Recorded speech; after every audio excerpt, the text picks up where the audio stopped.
Porto e Baixada. Oferecimento Eldorado Brasil. Eficiente e sustentável. E Ecoporto Santos. Ecoporto é mais Porto. Diretamente do maior porto da América Latina, ó a vista aqui, Porto de Santos, gente, pois é. Tem muitas curiosidades, informações e notícias que sequer você sabe e muitas histórias também. Então eu tô aqui para poder te ajudar a compartilhar tudo isso. Eu sou o Felipe Fole e esse é o Porto e Baixada, o seu programa preferido e semanal.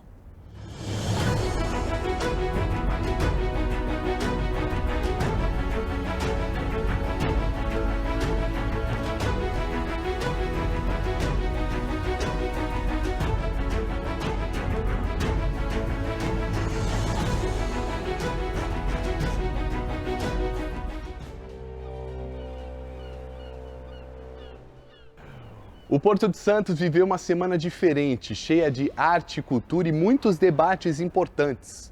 Semana da Diversidade. E claro que a gente esteve lá presente para te mostrar. Olá, a Autoridade Portuária fica muito feliz que realizou este ano aí a sua segunda edição da Semana de Diversidade. Primeiro ano a gente realizou apenas um dia, no segundo ano nasceu uma semana e aqui já estamos na segunda edição.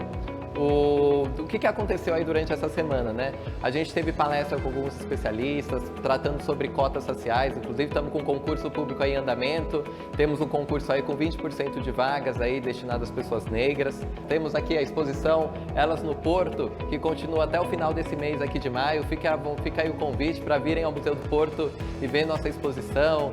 Tivemos bate-papo sobre um livro, Lugar de Fala, da Djamila Ribeiro. Povos originários esteve aqui presente também no encerramento da Semana de Diversidade, contando um pouquinho da dificuldade, desde espaço de terra, de língua, de alimentação, de acesso à saúde desse povo, né? Enquanto a autoridade portuária, no papel de protagonismo dentro do porto, é importante a gente trazer essa temática, né? E trazer essa temática com viés tanto de provocação, de uma certa forma, né? Provocar, e será que as mulheres aqui estão ocupando espaços, né? Quais espaços estão? Aqui a gente fez questão de fazer essa apresentação dentro da sala do CAP, que é porque é onde lá no fundo a gente tem a galeria dos nossos presidentes, que são presentes homens.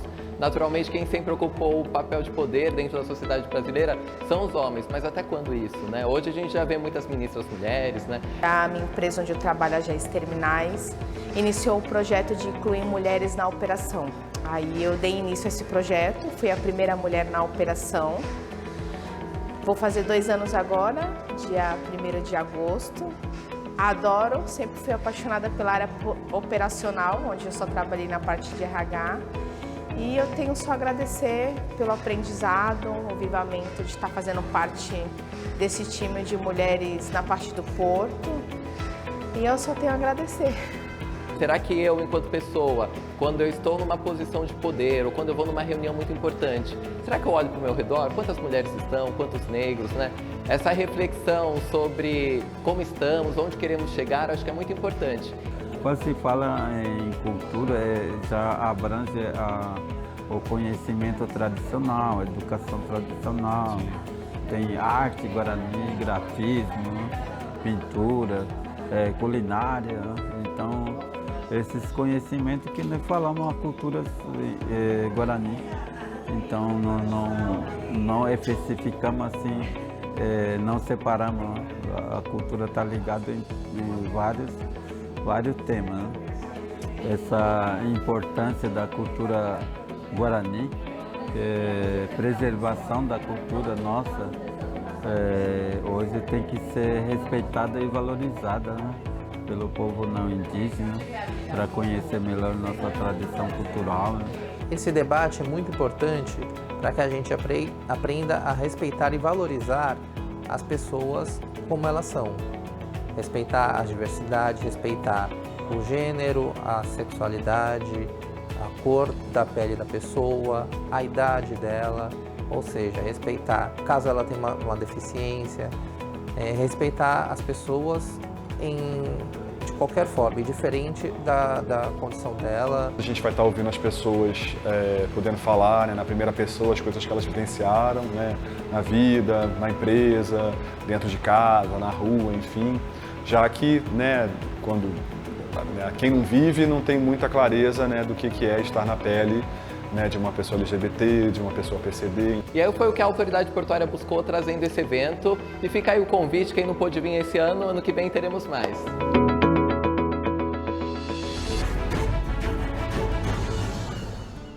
Você sabia que o famoso pintor Benedito Calixto foi um dos grandes responsáveis por registrar a evolução do Porto de Santos? Apesar de muita gente conhecer a sua obra e o casarão na praia que leva o seu nome, poucos sabem que Calixto pintou várias etapas da expansão do porto. Nascido em Itanhaém em 1853, Calixto se mudou para Santos em 1881, onde ganhou fama ao pintar o teto do Teatro Guarani no centro da cidade. Alguns desses quadros estão na Pinacoteca e outros em museus espalhados pelo Brasil e pelo mundo. Você sabia? É um entra e sai de navio toda hora, mas será que pode tudo assim? É tudo liberado? Não, né, gente? Tem um agenciamento marítimo e você vai entender mais no próximo bloco, então não sai daí. Porto e Baixada. Oferecimento Eldorado Brasil. Eficiente e sustentável. E Ecoporto Santos. Ecoporto é mais porto.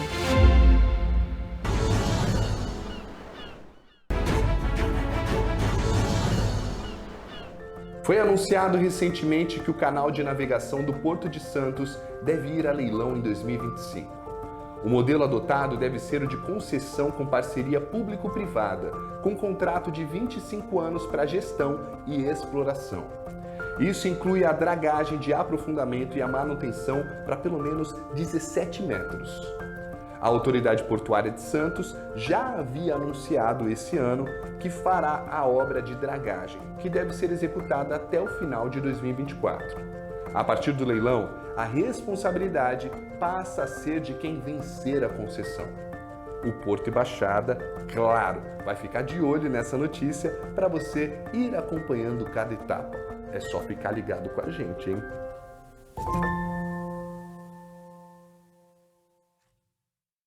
No Porto de Santos, muita gente acha que os navios entram e saem a hora que querem. É uma loucura, entra e sai navio, um grande atracador, mas não é bem assim, gente. Navios estrangeiros podem ter grandes problemas em terras brasileiras e é por isso que existe o agenciamento marítimo que a gente vai te explicar agora. Tiago, o que você faz? Tá. Eu chego aqui na Unimar por meio de um programa de estágio há 20 anos atrás pela área de tecnologia. Hoje eu estou o diretor de estratégia corporativa do grupo, que nada mais é do que a diretoria que consolida todos os setores de apoio da empresa. Isso passa por tecnologia, recursos humanos, comunicação, marketing e basicamente isso. Suporte e operação. Para quem não conhece a Unimar, explica pra gente. Olha, aqui em Santos nós temos o navio no nosso cotidiano, né? E um nome muito comum dentro do nosso setor são as companhias armadoras, que nada mais são do que as companhias proprietárias dos navios. Então você imagina o seguinte, são operações internacionais, operações de larga escala, e muitas dessas empresas não gozam de uma estrutura em que eles tenham escritórios por todo o globo, né? Então a agência marítima ela age justamente nesse ponto, ela age em defesa dos interesses das companhias proprietárias dos navios, provendo todo o suporte para que as operações delas ocorram localmente. Então, expertise local para um atendimento global. Sensacional. Então, resumindo assim, tá vindo ali essa empresa internacional, vocês estão resolvendo. No Brasil, deixa que eu resolvo, fica tranquilo, eu cuido de tudo. É exatamente, exatamente. Muito a grosso modo, a explicação que eu costumo fazer para o público geral, você pensa na figura do agente de turismo. Então, se eu vou para um determinado país, para uma determinada região em que eu não conheço os costumes, as práticas, o melhor momento para ir, questões que eu preciso tomar algum cuidado, todo esse tipo de coisa, você tem o teu agente de turismo para te orientar. No caso do local. Então, no caso do agente marítimo, digamos que nós fazemos esse agenciamento pro navio. Seguinte, ESG está muito em alta, tá no hype, gostei desse termo aqui, que até a gente falou nos bastidores. Todo mundo fala disso, mas a Unimar pensa nisso há muito tempo atrás. Correto, correto. Olha, eu posso te dizer que nós temos projetos aqui que já beiram 10 anos, quando a pauta ESG ainda não sequer existia uma ideia da estrutura que nós temos hoje, mas já iniciava aquela preocupação dos gases de efeito estufa, da preocupação com relação ao carbono e tudo mais. E na Unimar isso esteve muito intrínseco no nosso DNA sempre, né? Desde acompanhando as boas práticas de empresas globais. Então o ESG ele acaba vindo por consequência da estruturação dessas ações aqui dentro. Então eu acho que talvez o grande marco em que a gente hoje pode trazer para essa pauta foi o reconhecimento pela ONU, né? A Unimar foi uma das primeiras, e eu posso dizer no nosso continente, uma das únicas empresas do nosso setor que é reconhecida pelo Pacto Global da ONU desde 2018, em todos os seus ODS, que é um ponto muito também importante. Você pode ser um signatário do pacto, mas em determinados campos de ação. A Unimar não, ela goza de todos os ODS. Só para ficar claro para a galera, ODS, o que significa? Objetivos de Desenvolvimento Sustentável. Certo, então tem vários objetivos, correto. Eles cumpriram. Exato, então você apresenta ações, essas ações são homologadas, são reconhecidas, e você tem ações classificadas e divididas nos 3 pilares do ESG, então de meio ambiente, sustentabilidade, a parte social e a parte de governança. De uma maneira que hoje absolutamente todo o sistema de gestão da Unimar ele está coberto por uma política ESG. Quando eu te falo que eu iniciei aqui há 20 anos atrás por meio de um programa de estágio, isso hoje está englobado pela nossa política ESG dentro do seu quadrante S de social. É prover oportunidade, é prover acesso, é prover formação. E a Unimar, hoje eu posso te contar exemplos em absolutamente os 3 quadrados do ESG, com certeza nós temos muita experiência para trocar. Para quem não entende a importância do porto, para quem está vendo agora a nossa audiência, eu queria que você explicasse a partir do seu ponto de vista interno. Você falou, eu que entrei há 20 anos atrás, já tinha ali um trabalho social, esse ESG, a gente pensa muito nisso. O quanto o porto impacta a sociedade, a nossa economia e as famílias? Olha, a provocação que eu costumo fazer, e eu sou repetitivo às vezes com relação a isso, eu desafio você e qualquer um que está assistindo esse vídeo a olhar para si ou para o seu entorno e eu garanto, eu posso fazer uma aposta aqui com total tranquilidade que vai ter ao menos um item que passou pelo porto em algum momento. Seja na confecção de uma roupa, de um dispositivo digital, eletrônico, Boa. Seja num acessório de moda, de decoração. Hoje você fala que cerca de 85 a 90% de todo o comércio mundial, ele em algum momento ele transita sobre água, né? Então eu acho que isso dispensa maiores explicações, né?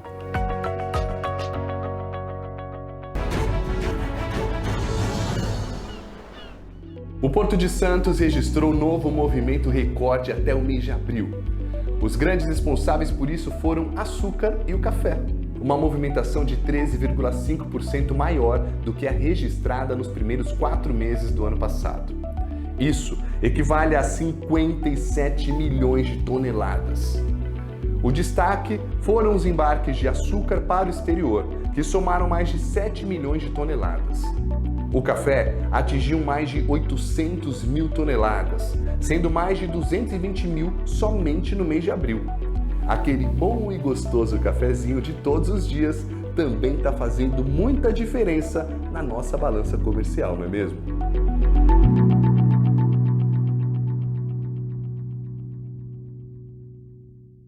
Não sai daí porque no próximo bloco você confere tudo o que rolou no 2º seminário ODS da Baixada Santista. Porto e Baixada. Oferecimento Eldorado Brasil. Eficiente e sustentável. E Ecoporto Santos. Ecoporto é mais porto.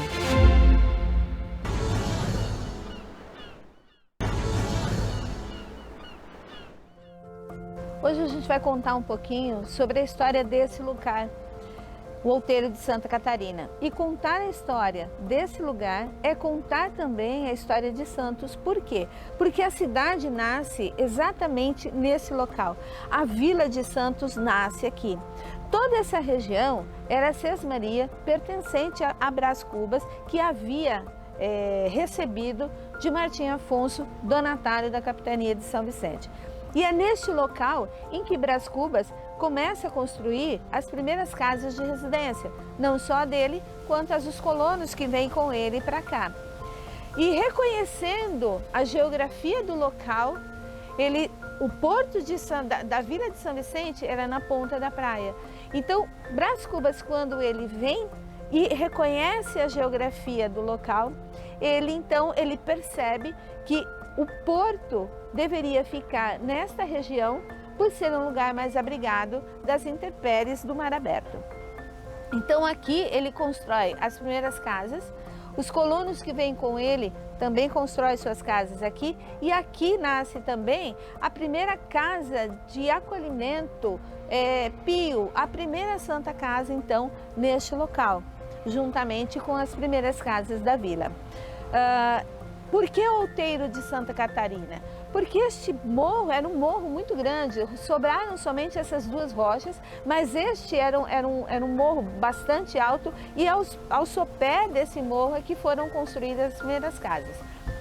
Neste local, um casal vindo com Brás Cubas, Luiz de Góes e a Catarina de Aguilar, ela muito devota de Santa Catarina, resolve então, traz com ela a Catarina de Alexandria, a Santa Catarina de Alexandria, e coloca para ela um altar aqui. E é por isso que este local ficou conhecido como Outeiro de Santa Catarina, ou seja, o morro onde está a Santa Catarina. Essa estátua ainda se encontra no Museu de Arte Sacra, é a mesma estátua, bastante conservada.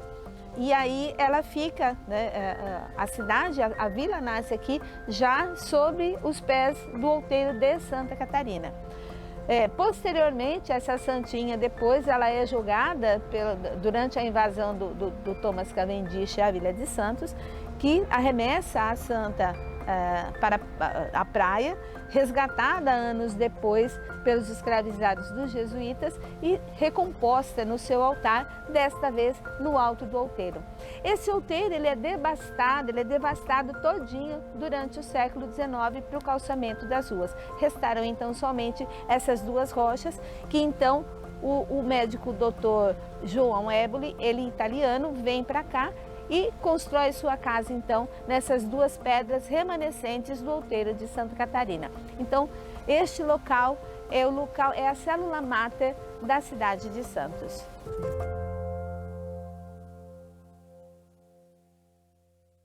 Pensar em um mundo melhor é uma responsabilidade de todos nós, não é mesmo? As condições climáticas têm mudado e muito no mundo todo, a gente não sabe como lidar e por isso que discussões e debates são muito importantes. Então a gente esteve ali presente no segundo seminário ODS da Baixada Santista para poder ver mais sobre esse assunto.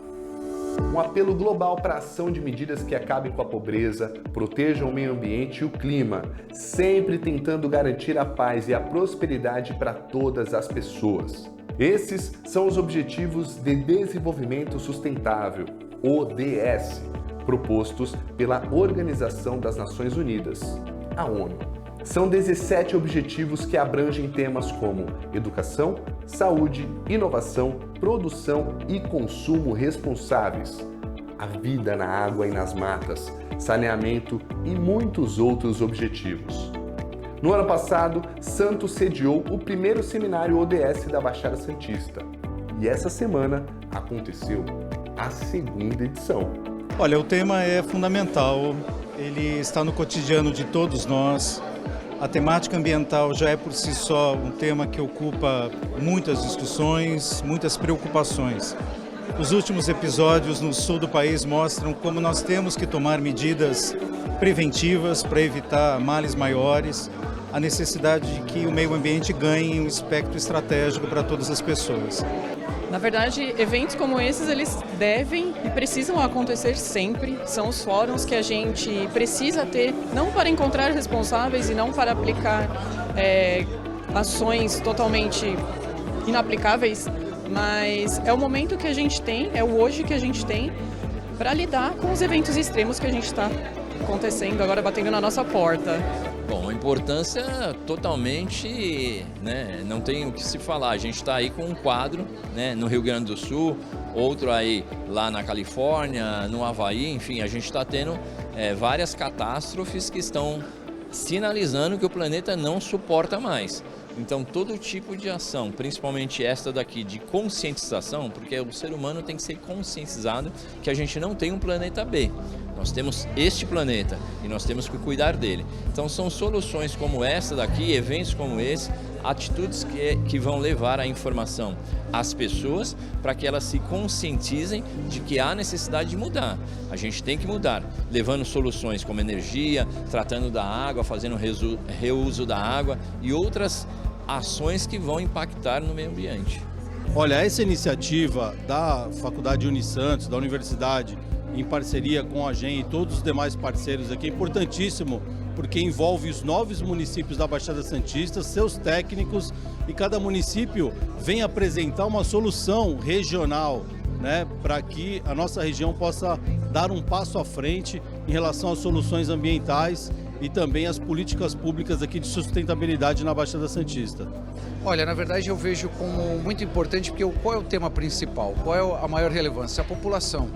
Não importa se é a cidade A, B ou C, se é de partido A, B ou C, mas sim pensar no mundo melhor, pensar numa qualidade de vida melhor e pensar na sociedade e no ser humano. A importância que temos de ter esse evento, para que a gente não perca a oportunidade de falar sobre esses assuntos e desenvolver ações voltadas ao desenvolvimento e à qualidade de vida para as pessoas. Eu acredito muito num desenvolvimento conjunto dessa pauta, né? Eu acredito que cada ente da sociedade ele tem um grau de influência, ele tem uma estrutura que permite ele desenvolver melhor determinado ODS e com isso a cadeia toda como um todo ganha, né? Então eu acho que assim, principalmente quando olhamos para a iniciativa privada, no meu caso aqui representando uma empresa que está intimamente relacionada ao porto, a questão ambiental sem dúvida nenhuma, né, ela ganha uma força muito grande. Hoje nós trabalhamos basicamente, dependemos do agro, que está extremamente relacionado às questões ambientais. Temos a questão do porto, que por si só a gente está falando de água, de meio ambiente. E eu incluiria nisso também uma boa porção do Pilar S também. Quando a gente fala do social, quando a gente fala em gerar oportunidade, em gerar empregos, em levar conhecimento aí a eventualmente comunidades com nível de carência maior, eu acredito que seriam as prioridades para o setor e eu acredito que seriam projetos dessa natureza que poderiam contribuir para a pauta. São temas que envolvem praticamente tudo, manutenção do planeta, manutenção da água, tratar de pessoas, tratar da paz, da erradicação da pobreza, de melhorar a qualidade do ensino, né? Então são temas muito abrangentes, no total são 169 temas que a gente discute e que tem uma importância na vida de todo mundo. Então a gente uniu com a Universidade Católica de Santos, com o Grupo Tati Band Litoral, para a gente começar o ano passado a discutir sobre isso. E o principal é que nos nossos eventos a gente sempre leva um resultado que a gente transmite ao governo do estado, ao governo federal, aquilo que foi discutido. Então é de fundamental importância que no ano seguinte a gente faça um apanhado do que a gente conseguiu evoluir, que esse é o nosso princípio, a gente faz evento buscando um resultado, né? Essa edição tem um caráter especial. Ela mostra como os nossos municípios já se movimentam e já trabalham no sentido de desenvolver projetos que antecipem desafios e que ofereçam soluções para os problemas ambientais que nós vivemos aqui. Por isso é tão importante que todos venham conhecer o que cada uma das nossas cidades está pensando, priorizando na temática ambiental e que de alguma forma possam se envolver, gerando um compromisso ampliado para o bem de todos aqui da região metropolitana. Esse evento para nós é uma coroação, ele é um trabalho que ao longo dos anos nós temos construído e semeado, é um chamamento para toda a sociedade, toda a região metropolitana é convidada a dialogar conosco sobre os desafios ambientais.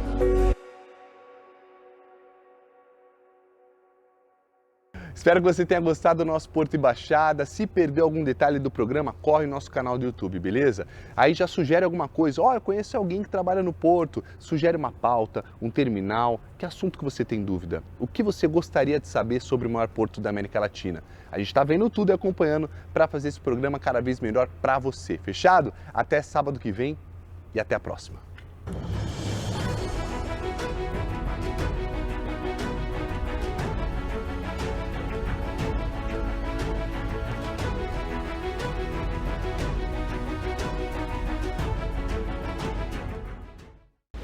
Porto e Baixada. Oferecimento Eldorado Brasil. Eficiente e sustentável. E Ecoporto Santos. Ecoporto é mais porto.